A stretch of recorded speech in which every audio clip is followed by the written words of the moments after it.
আসসালামু আলাইকুম বন্ধুরা, আশা করি আপনারা প্রত্যেকে ভালো আছেন। তো বন্ধুরা, আপনারা অনেকজনে বলছেন যে ভাই গ্রুপে দেখতেছি যে অনেকজন স্ক্রিনশট শেয়ার করতেছে যে ভাতার টাকা দেওয়া শুরু হয়েছে। তো আমাকে অনেকজন ইনবক্সেও বলতেছেন যে ভাই ভাতার টাকা কি আসলেই দিচ্ছে, তো ভাতার টাকা দিচ্ছে কিনা এই বিষয়ে একটা ভিডিও বানান। তো আমি অনেকদিন যাবত ভিডিও দেইনি, কারণ অনেক ব্যস্ত ছিলাম এবং আপনাদেরকে প্রতিবারই আশ্বাস দিচ্ছি যে নিয়মিত ভিডিও দিব, কিন্তু ব্যস্ততার কারণে ভিডিও দিতে পারতেছি না। তবে এখন থেকে ইনশাল্লাহ চেষ্টা করব প্রতিনিয়ত আপনাদেরকে আপডেট জানানোর জন্য। তো এখন আপনাদেরকে বলবো যে আসলে কি ভাতার টাকা দিচ্ছে এবং বয়স্ক বিধবা ভাতার টাকা দিচ্ছে, তাহলে প্রতিবন্ধী ভাতার টাকা কবে নাগাদ দেওয়া হবে এবং বিধবা ভাতার টাকা কবে নাগাদ দেওয়া হবে, তাছাড়া প্রতিবন্ধী শিক্ষা উপবৃত্তি, হিজড়া জনগোষ্ঠী এগুলোর ভাতার টাকা কবে নাগাদ দিবে। তো এই সকল প্রশ্নের উত্তরগুলো থাকছে আজকের এই ভিডিওতে। তো ভিডিওটি শুরু করার আগে ছোট্ট একটা রিকোয়েস্ট, বরাবরের মতো আপনারা যারা আমাদের চ্যানেলে নতুন দর্শক হয়ে আছেন তারা অবশ্যই চ্যানেলটি সাবস্ক্রাইব করে পাশে থাকা বেল আইকনটি বাজিয়ে দিন। আর যারা ফেসবুক পেজ থেকে দেখতেছেন অবশ্যই ফেসবুক পেজটিকে ফলো করে দিন, যাতে করে এমন প্রয়োজনীয় ভিডিও সবার আগে পেয়ে যান। তো চলুন ভিডিওটি শুরু করা যাক। পোস্টগুলো দেখতেছি যে আপনারা অনেকজনে প্রশ্ন করতেছেন যে ভাই আমার জেলা কবে নাগাদ টাকা দিবে এবং বয়স্ক ভাতার টাকা দিচ্ছে, বিধবা ভাতার টাকা কবে নাগাদ দিবে, সবাই তো পেয়ে গেল, আমি পাচ্ছি না কেন। তো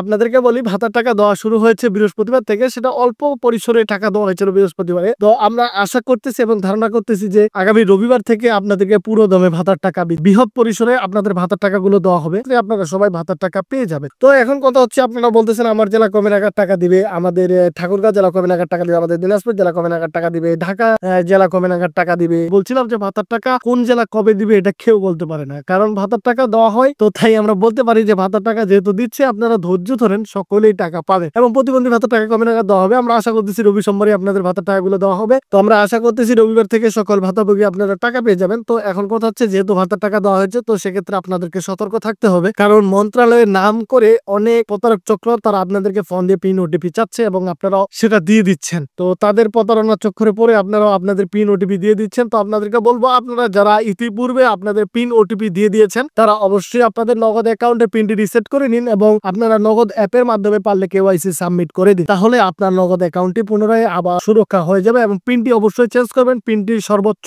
কঠিন দেওয়ার চেষ্টা করবেন, যেটা মানুষের অনুমানে যাতে না আসে, তো সেরকম পিন দেওয়ার চেষ্টা করবেন। আপনারা করেন কি 1122 2025 2024, তারপরে হচ্ছে 2233 2580, এই ধরনের পিনগুলো দিয়ে থাকেন। এগুলো সহজে প্রতারক চক্র গেস করতে পারে এবং আপনাদের পিনগুলো মিলে গেলে আপনাদের নাম্বারে ফোন দেয়, তখন প্রতারণা ফাঁদে আপনাদেরকে ফেলে পিন ওটিপি নিয়ে যায়। এবং আপনারা যারা প্রতারক চক্র আমাদের ভিডিওগুলো দেখতেছেন তাদেরকে সতর্ক করতেছি এবং তাদেরকে অনুরোধ করতেছি, আপনারা গরিবের টাকা মেরে খাবেন না। তো এই ছিল মোটামুটি করে আপনাদের প্রশ্নের উত্তর, ছিল বয়স্ক ভাতার এবং বিধবা ভাতার সর্বশেষ আপডেট। পরবর্তীতে আরো আপডেট থাকলে আমি ইনশাল্লাহ কালকে ভিডিও দেওয়ার চেষ্টা করবো। আপনারা জানেন ভাতার টাকা দিয়ে দিচ্ছে, তাই আপনাদের পিন ওটিপি সাবধানে রাখবেন। ভিডিওটি শেষ করার আগে আপনাদের কাছে অনুরোধ করবো, পিন ওটিপি শেয়ার থেকে বিরত থাকবেন, এই বিষয়ে অন্যকেও সচেতন করবেন এবং আমাদের ভিডিওগুলো বেশি বেশি শেয়ার করবেন, যাতে করে সবাই সচেতন হতে পারে এবং ধারণা রাখতে পারে এবং পিন ওটিপি যাতে কাউকে না দেয় এই বিষয়ে সচেতন হতে পারে। তো সবাই ভালো থাকবেন, সুস্থ থাকবেন এবং আমার জন্য দোয়া করবেন। আসসালামু আলাইকুম।